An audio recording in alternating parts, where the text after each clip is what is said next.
Bullies laughed at the shy girl in karate class, until she destroys them in 60 seconds. A story by Heartfelt Tales. The silence in the dojo was deafening as Emma-chan stood frozen at the edge of the mat, her pale hands trembling as 20 pairs of eyes turned toward her. At 17, she had mastered the art of invisibility at Lincoln High School, but here, in this sacred space of martial arts, there was nowhere to hide. What happened next would shatter everything these bullies thought they knew about the quiet girl who sat alone at lunch. Emma had always been different. While other kids her age were obsessing over social media and weekend parties, she spent her evenings in her bedroom, sketching intricate manga characters and losing herself in books. Her porcelain skin, inherited from her Irish grandmother, stood out starkly against her jet-black hair, a constant reminder of her mixed heritage that seemed to confuse people who couldn't quite place her in their neat little boxes. The bullying had started in middle school with whispered comments about her appearance. "Is she Asian or white?" they'd snicker. "She's so weird and quiet." By high school, it had escalated to deliberate exclusion, cruel jokes, and the kind of psychological torment that leaves invisible scars. Emma learned to navigate the hallways like a ghost, always choosing the path of least resistance, always avoiding confrontation. Her parents, David and Lynn Chen, had met during college. He was a soft-spoken librarian from Boston, she was an exchange student from Taiwan studying biochemistry. They understood their daughter's struggle with identity and belonging, having faced their own challenges as an interracial couple in a small conservative town. They watched their once vibrant little girl retreat further into herself with each passing year, and their hearts broke a little more each day. It was Lynn who first suggested karate.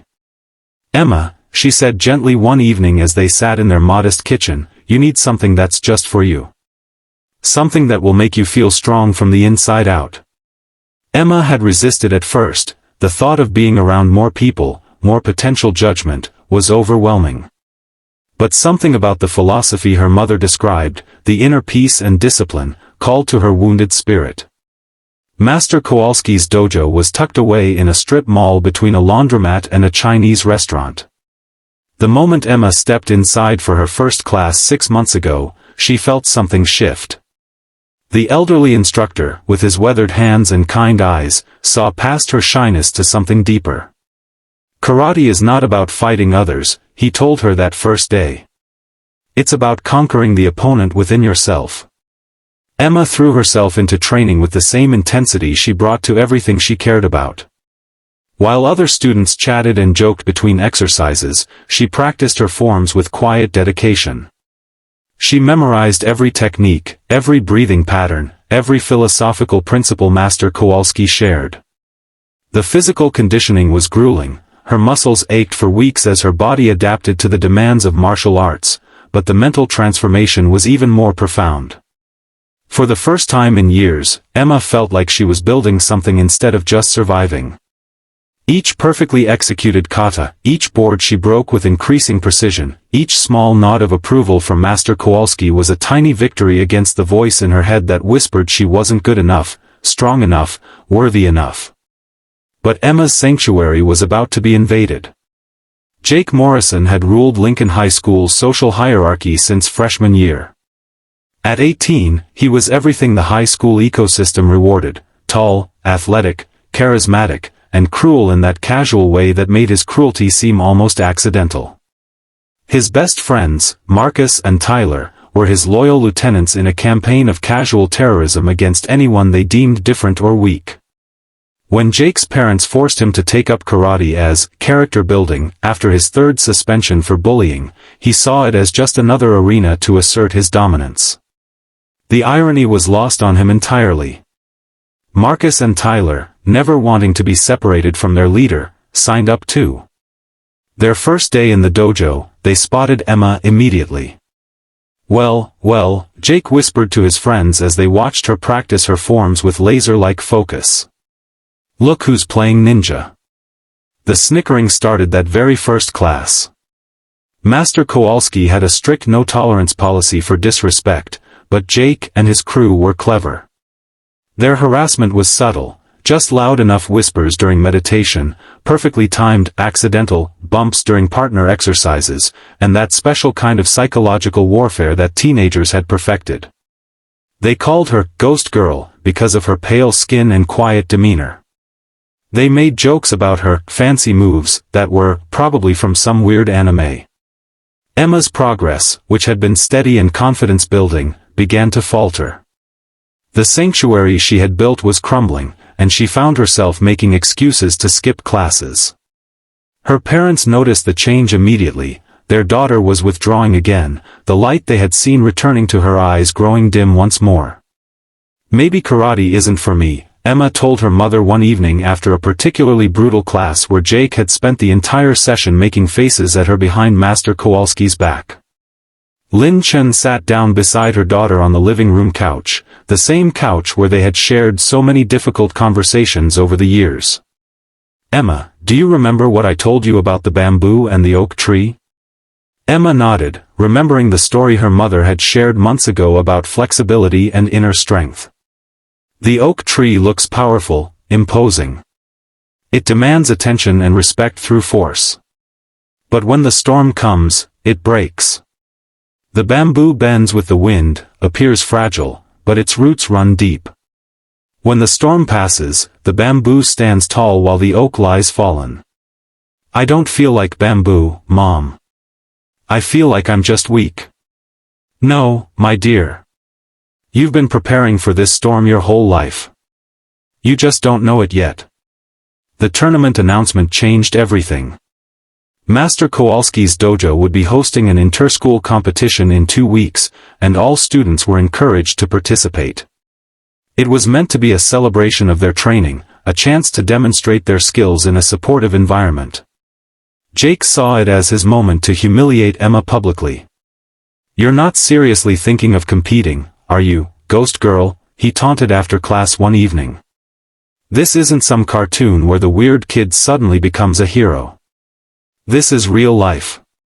That night, Emma lay in bed staring at the ceiling, Jake's words echoing in her mind.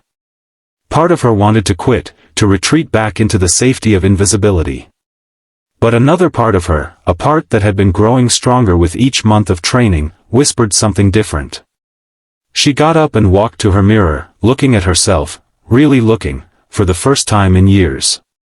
She saw her mother's determined chin, her father's thoughtful eyes, and something else, the quiet strength of someone who had survived years of casual cruelty without becoming cruel herself. The next morning, Emma walked into Master Kowalski's office and signed up for the tournament. The dojo was packed on competition day. Parents, siblings, and friends filled the bleachers while students from 3 different schools prepared for their matches. Emma sat quietly in the corner, centered and calm in a way that surprised even her. She had spent the last 2 weeks training with an intensity that impressed Master Kowalski, who pulled her aside before the matches began. "Emma," he said, placing a gentle hand on her shoulder, "you have learned something in these months that many students never discover. You have learned that true strength comes not from dominating others, but from mastering yourself. Whatever happens today, you are already victorious." The early matches progressed predictably. Jake dominated his opponents with aggressive, flashy techniques that drew cheers from the crowd. Marcus and Tyler advanced as well, though with less finesse. Emma won her preliminary matches quietly, efficiently, her movements so fluid and precise that even the skeptical parents in the stands began to take notice. The semi-finals arrived, and Emma found herself facing Tyler in a match that would determine who advanced to fight Jake in the finals.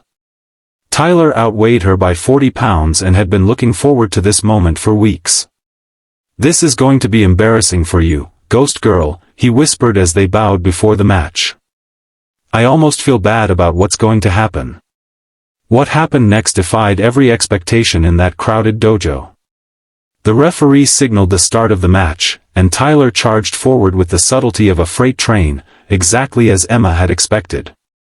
She had studied his fighting style for weeks, noting his tendency to rely on brute force over technique, his habit of dropping his guard when he thought he had his opponent cornered.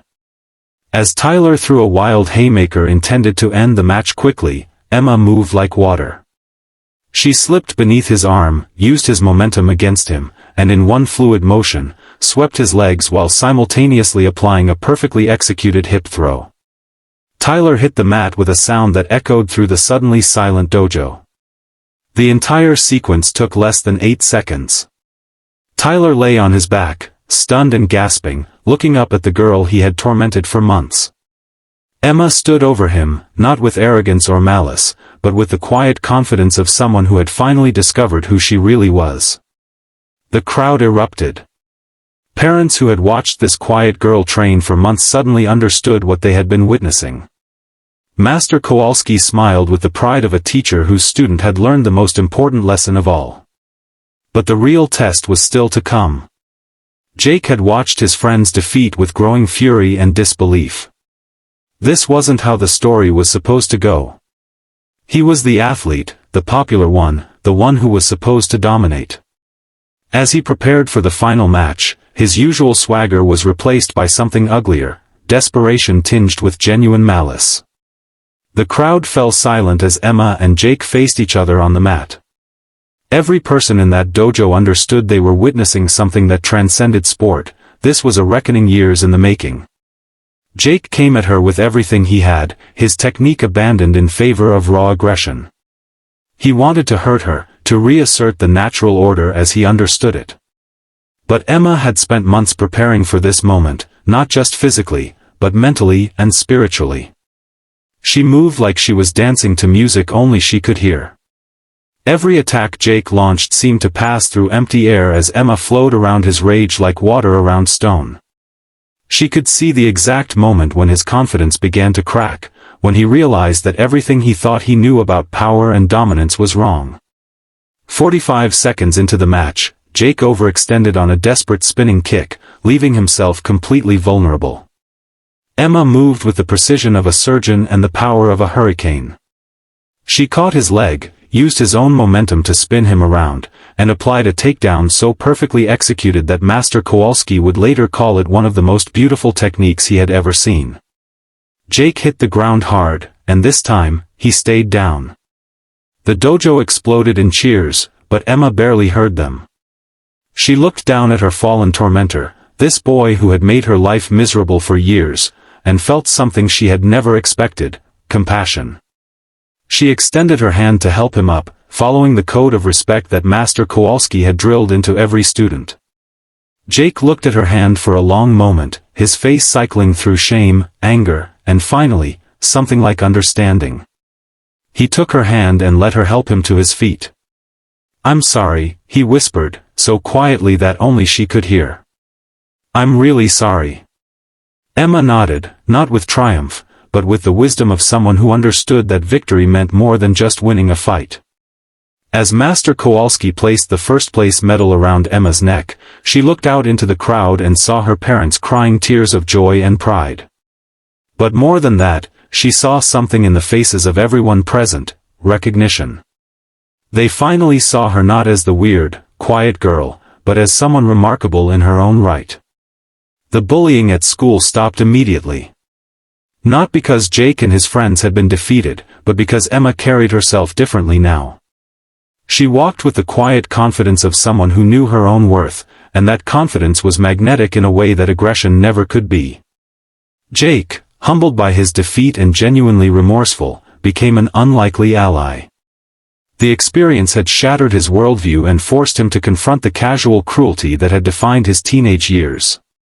He never became Emma's best friend, but he became someone who stood up when he saw others being bullied, understanding for the first time what his actions had really cost their victims.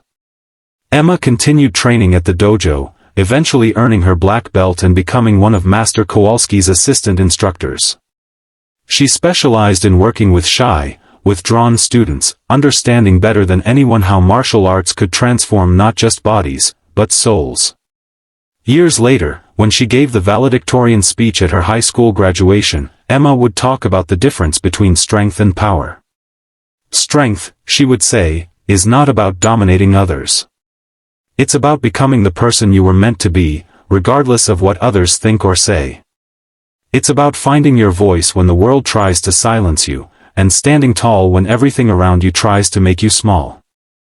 But on that day in the dojo, as she stood on the metal platform with tears streaming down her face, Emma simply whispered a quiet, "Thank you," to the girl she used to be, the one who had endured years of pain and somehow emerged not bitter, but beautiful. Not broken, but unbreakably strong. The shy girl who had walked into that dojo 6 months earlier was gone, replaced by someone who understood that the greatest victories are not won over others, but over the voice inside us that whispers we are not enough. Emma had learned the most important lesson of all: we are always enough, we have always been enough, and sometimes we just need 60 seconds to prove it to the world. What did you think of Emma's incredible transformation? Have you ever had a moment where you discovered inner strength you didn't know existed? Share your own story of overcoming bullying or finding confidence in the comments below. Your experience might inspire someone who needs to hear it. If Emma's journey moved you, please like this video and share it with someone who might need this reminder that they are stronger than they know. Don't forget to subscribe to Heartfelt Tales for more inspiring stories that celebrate the triumph of the human spirit. Hit that notification bell so you never miss a story that could change your perspective or brighten your day. Remember, you are enough, you have always been enough, and your story matters.